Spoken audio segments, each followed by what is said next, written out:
Warren Capone controlled Chicago's underworld with an iron fist and a reputation for being utterly ruthless. He'd killed his first man at 19 and built an empire by 35. Nothing rattled him. Not the FBI, not rival families, not the blood permanently staining his hands. Until Victoria Ashford walked into Lucia's, wearing another man's ring. The diamond caught the candlelight like a taunt, glittering on her finger as she laughed at something her fiancé said. 3 years since she'd called him a charming criminal and walked away. 3 years of proving she was wrong about him. And now she parades her perfect, legitimate life in his restaurant. When a waitress with exhausted hazel eyes and dark hair falling from her ponytail stumbled near his table, Warren made a decision that would change everything. "Kiss me," he said, his voice low and commanding, his hand catching her wrist. "I'll give you $5,000. Just make it convincing." The waitress, Eva, her name tag read, stared at him like he was insane. But Warren saw the moment desperation won. Saw her glance at Victoria's table, then back to him. Saw her lean in. When her lips touched his, Warren forgot about Victoria entirely. The kiss was supposed to be transaction, performance, revenge. Instead, Eva's mouth was soft against his, tasting of coffee and exhaustion, and her tattooed arm came up instinctively to his jaw, a touch so genuine that the entire game changed. When she pulled back, the restaurant had gone silent. Warren's thumb traced her racing pulse. "What's your full name?" he asked, still holding her wrist. Across the room, Victoria stood abruptly, fury radiating from her rigid posture. But Warren wasn't looking at her anymore. Eva's hands shook as she counted the bills in the restaurant's back hallway, her manager's voice fading into white noise. $5,000. She'd kissed a stranger for $5,000 in front of Chicago's elite, and now her shift supervisor was firing her for inappropriate conduct with customers. Eva barely heard him. She grabbed her coat and ran. At 2 a.m., hunched over her laptop in the apartment she shared with Maria, Eva typed Warren Capone into the search bar. The results made her stomach drop. Crime boss. 15 suspected murders. Controls Chicago's underworld. FBI's most wanted. The man whose lips had tasted like expensive whiskey and danger now stared at her from a dozen news articles, his dark eyes cold and calculating. "You kissed Warren Capone?" Maria shrieked, reading over her shoulder. "Are you insane? He kills people, Eva." By dawn, Eva had made her decision. She took the train downtown to Capone Industries, a gleaming tower that seemed to mock her worn jacket and scuffed shoes. The receptionist made a call, and minutes later, Eva stood in Warren's office, floor-to-ceiling windows framing the city like he owned it. "I'm returning this," Eva said, shoving the cash across his marble desk. "I didn't know who you were." Warren didn't touch the money. He leaned back in his leather chair, studying her with those same dangerous eyes. "Keep it. Or I can give you more. I need you again." "No." Eva's voice cracked. "I looked you up. You're exactly what you think I am." Warren stood, moving around the desk with predatory grace. "Victoria sent threats last night. Called me furious. Said she'd make sure everyone knew about my trashy waitress." His jaw tightened. "I need you to pretend to be my girlfriend. 1 month. Public appearances only." "You're insane." $50,000, Warren said quietly. 1 month. Just appear at events with me. You'll be safe, I promise." Eva thought of her mother's medical bills, the eviction notice, the desperate mathematics of survival. She thought of Warren's hands on her wrist, surprisingly gentle for a killer. "Safe," she repeated bitterly. "With Chicago's most dangerous man." Warren's smile was sharp. "The safest place in this city is next to me. Everyone else is a target." Eva's mother's cancer treatment cost exactly $50,000. The number had haunted her for months, impossible and specific. Now it sat on Warren's desk in a contract that felt like selling her soul. "I'll do it," Eva said, her voice steadier than her hands. 1 month. Then I disappear. Warren's penthouse was a fortress disguised as luxury, armed guards at every entrance, panic rooms hidden behind art that cost more than her entire neighborhood. The wardrobe he provided filled an entire closet, designer dresses with price tags she didn't dare look at. Their first date was a charity gala. Warren's hand rested possessively on her waist as cameras flashed, his touch burning through silk.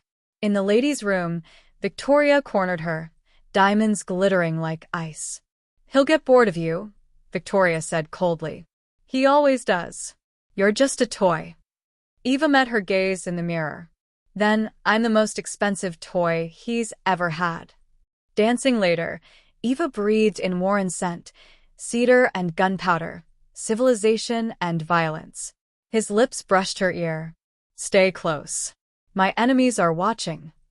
The words still hung between them when bullets shattered the limo window, glass exploding like deadly rain. The safe house sat in the suburbs, Warren's men securing every entrance, while Eva's hands wouldn't stop shaking. "This isn't what I signed up for," she shouted, adrenaline crashing into fury. Warren cleaned his gun with methodical precision, not looking up. "You kissed me. You entered my world. There's no going back." He laid it out plainly, the smuggling operations, the extortion networks, the controlled violence that kept his empire running. "I'm not a good man, Eva. I never pretended to be." Eva should have run. Should have been horrified by the blood money now paying for her mother's treatment. Instead, she watched Warren cook her dinner with surprising competence, giving her space to process. Late that night, he told her about his father's murder, about being raised by the mob. "This life chose me before I could choose anything else." "My father abandoned us," Eva whispered. "Mom worked herself sick trying to survive alone." "We're both survivors," Warren said quietly. "Just different methods." He leaned in, and Eva's breath caught, but his phone shattered the moment. Warren's face went cold as he listened. "Victoria hired professionals," he said, "to kill you." Warren's response was systematic, 3 threats eliminated in 2 days. Eva didn't know the details until they came through the safe house door. She watched him kill for the first time. The violence was efficient, cold, terrifying. 2 shots, bodies dropping before she could scream. Warren stood over them, gun steady, face expressionless. Afterward, he was covered in blood. Eva stood frozen in the doorway. "I told you what I am," Warren said quietly. "This is who I am." Eva should have run. Should have been horrified. Instead, she crossed the room and kissed him, tasting copper and desperation. "I should be afraid of you," she whispered against his mouth. "You should be." His hands found her waist. "But you're not." They made love desperately, crossing every boundary between client and protector, criminal and innocent. Eva realized with startling clarity she wasn't pretending anymore. Morning brought tender Warren, making her coffee, methodically washing blood from his hands at the sink. Killer and lover. Monster and man. The FBI photos arrived at noon. Surveillance images of them together. Anonymous note attached. "You're dating a murderer." Warren met her eyes across the kitchen. "The month is up tomorrow. Do you want to leave?" Eva sat beside her mother's hospital bed, watching color return to cheeks that had been gray for months. The treatment was working, Warren's blood money buying miracles. "Baby, are you safe?" her mother asked, squeezing her hand. Eva lied. "Yes." Back at the penthouse, Warren offered her escape. 100,000. New identity, protection. "You don't owe me anything. You can disappear." Eva studied his face, the careful blankness hiding something raw. "I'm staying. Not for money. Because I want to." Warren's control cracked. "I don't know how to do this. How to love someone without destroying them. Then we figure out together." Meeting his inner circle felt like a test. Marco, the enforcer, assessed her with cold eyes. Vincent, the consigliere, asked pointed questions. Sophia, managing billions in laundered money, simply nodded. "Boss doesn't let people in," Marco warned privately. "You hurt him, we hurt you." At the family meeting, Warren's hand found hers. "Eva is mine," he announced, the word carrying weight in his world. That night, Victoria's response came swift and brutal. Warren's restaurant exploded, injuring 12, nearly killing Marco. War had been declared. Warren's retaliation was total, systematic dismantling of Victoria's allies, each move calculated for maximum damage. Eva was moved to a fortified compound, guards rotating in 8-hour shifts. "You need to learn this world," Warren said, handing her a gun. "The codes, the loyalty, the violence." He taught her to shoot, to fight, to survive. His hands guided hers on the grip, patient despite the urgency. "If something happens to me, you need to protect yourself." Eva transformed, from scared waitress to someone who could stand beside Chicago's most dangerous man as an equal. Victoria grew desperate, forming an alliance with the Marchetti family, Warren's oldest rivals. The FBI offered Warren a deal: testify against the Marchettis, walk free. "I don't betray my own," Warren said flatly. "Not even for freedom. They're going to kill you or arrest you," Eva whispered that night, fear finally breaking through. Warren pulled her close. "Then love me while you can." They made love desperately, like it was their last time, because it might be. The next morning, Vincent's betrayal became clear. He'd been working for the Marchettis all along. Eva was gone before Warren could react, kidnapped during a coordinated assault on the compound. Warren's rage was biblical. "Burn it all down. Everyone who touched her dies." Vincent's interrogation revealed Warren's darkest side: brutal, efficient, merciless.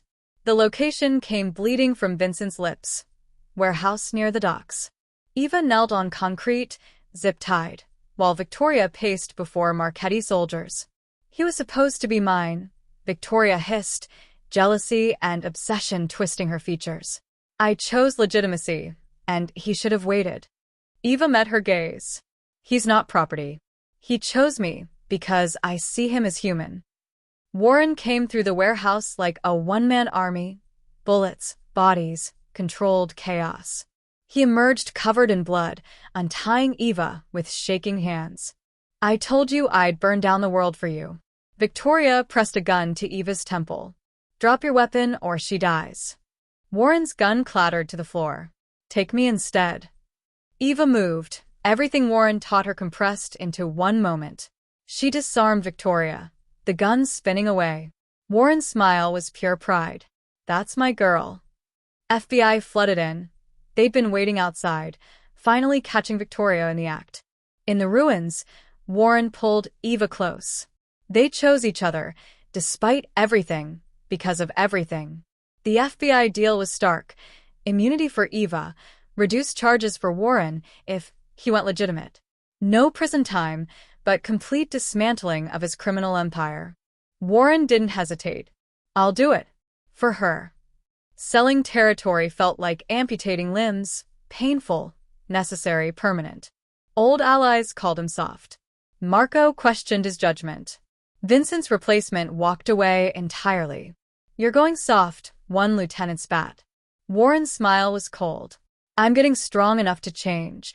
6 months transformed Capone Industries from criminal front to legitimate powerhouse. Real estate development, upscale restaurants, entertainment venues with clean books and cleaner money.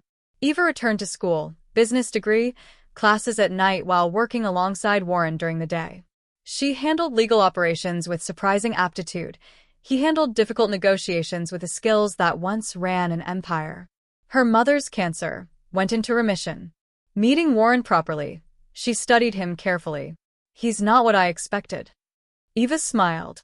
"Neither am I anymore, Mom." Their wedding was small: family, and the few loyal friends who'd survived the transition. Marco stood as best man, still protective, now legal. The honeymoon barely started when the request came. Victoria's trial needed testimony, the past demanding one final reckoning before they could truly be free. 2 years later, Capone Industries employed 3,000 people, Chicago's largest legitimate employer. The Forbes profile called them unlikely. From crime lord to businessman, a love story. Eva, now COO, rested her hand on her pregnant belly during board meetings. Warren watched her command rooms full of executives and felt something he never expected: pride without violence. "I was afraid love would make me weak," he told her one evening. "It made me stronger." Victoria's letter arrived from prison. Bitter congratulations on the pregnancy. Eva burned it without reading past the first line. She's irrelevant now. The Lucia's Scholarship Fund opened that month, helping kids from poverty access education. We take the blood money and wash it clean with good work, Eva said at the ribbon cutting. Marco ran legitimate security now, the old crew transformed into professional bodyguards. Boss went soft, he told new recruits, but we followed anyway. That's loyalty. On the penthouse terrace, Warren pulled Eva close, Chicago glittering beneath them like conquered territory. Do you regret kissing me that night? She asked. Best impulse decision I ever made. Eva smiled. You begged, actually. You said, please. I'd beg every day for the rest of my life, if it meant keeping you. Their daughter kicked strong, insistent, alive. Warren's hand joined Eva's on her belly, feeling the future they were building. He kissed her as the city lights blurred below, their empire transformed from blood to love, from violence to hope. The waitress who'd been invisible became the woman who saved him. The crime lord who'd known only control learned that surrender to love was the bravest thing he'd ever done. Thanks for watching, and don't forget to subscribe, like, comment, and share.